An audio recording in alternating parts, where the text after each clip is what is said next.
नमस्कार, मी प्रदीप नणंदकर. आपण पाहत आहात इंद्रधनुष्य.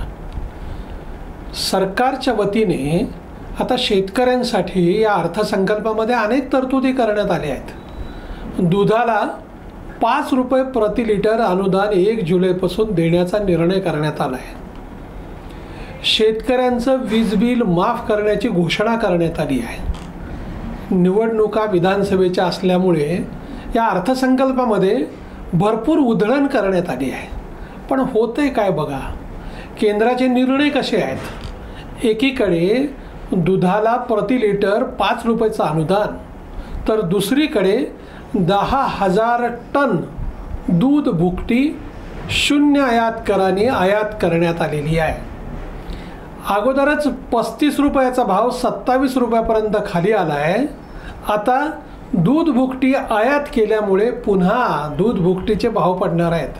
पर्यायानं दुधाचे भाव पडणार आहेत. एकीकडे दुधाला योग्य भाव मिळावा म्हणून आंदोलन केलं जात आहे, तर दुसरीकडे केंद्र सरकार असे आततायी निर्णय घेत आहे. पण हे निर्णय का घेतलेत याचा खुलासाही केला जात नाही. बघा, सूर्यफूल कच्चं तेल आयात केलं आहे, मोहरीचं तेल आयात केलं आहे. आता हे तेल आयात करताना पुन्हा शून्य आयात कर. आपल्याकडचं तेलाचा स्टॉक किती आहे, हे आयात कशासाठी करायचं आहे याचे काहीतरी खुलासे पाहिजेत. सोयाबीनचा पेरा आत्ता सुरू झाला आहे, पेरणी सुरू झाली आहे. अगोदरच सोयाबीनचा भाव 4,500 प्रति क्विंटल बाजारपेठेत आहे. पुढच्या वर्षीच्या हंगामाचा हमीभाव दिला आहे 4,892 रुपये.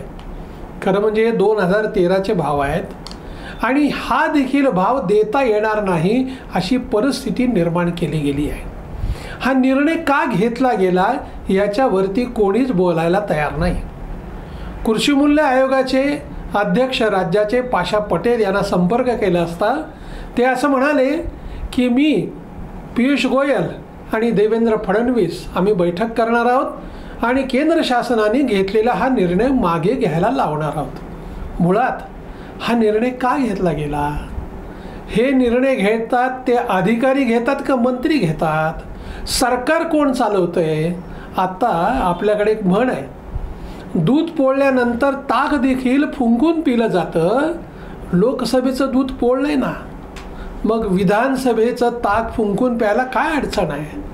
पण माहिती नाही ह्या सरकारमध्ये निर्णय कसे होतात, कोण निर्णय करतं आणि हे निर्णय शेतकरी विरोधामध्ये कसे आहेत. अगदी प्रारंभापासून गेल्या 10 वर्षापासून अशीच शृंखला आहे शेतकरी विरोधी निर्णयाची. आणि पुढच्याच ठेच मागचा शाणा असं आपल्याकडे म्हटलं जातं. ठेचाच ठेचा लागतायत तरी मात्र शहाणपण काही येत नाही आहे. आणि त्यामुळेच शेतकरी हे अतिशय संतप्त आहेत. सरकार कुठल्या पद्धतीनं कुठल्या धुंदीत वावरतं हे कळतच नाही आहे. कायम मध्यमवर्गीयांच्या मतावर डोळा ठेवून निर्णय घेतला जातो. शेतकरी हिताची भाषा तोंडात असते, प्रत्यक्षात कृती मात्र शेतकरी विरोधाची दिसते आहे. आणि त्यामुळेच या सरकारवरती शेतकरी अजूनही संतप्त आहे. आणखीन 4 महिने आहेत. सरकारने हे जे घेतलेले निर्णय आहेत ते तातडीने फिरवले पाहिजेत. शेतकरी हिताचे निर्णय घेतले पाहिजेत. शेतकऱ्यांच्या शेतमालाला योग्य भाव मिळावा यासाठीचे धोरणं आखले पाहिजेत. आणि जर हे धोरणं आखले गेले नाहीत तर विधानसभेतला पराभव अटळ आहे. बघा, सूर्यफुलाची खरेदी हमीभावाने शेजारच्या तेलंगणामध्ये होते. आमच्याकडे साधं 1 क्विंटल देखील खरेदी केली जात नाही. पण सूर्यफूल लोक पेरतील कशासाठी. 2-2 हजार रुपये हमीभावापेक्षा कमी भावाने बाजारपेठेमध्ये सूर्यफूल करडई विकलं जात आहे. मात्र सरकार फक्त भाव जाहीर करण्यातच समाधान मानते.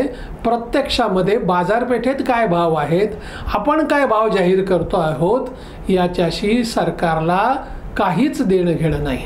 आणि म्हणून शेतकरी या सरकारवरती अतिशय संतप्त आहे. धन्यवाद. आपल्याला हा जर व्हिडिओ आवडला असेल तर तो लाईक करा, फॉरवर्ड करा व सबस्क्राईब करा.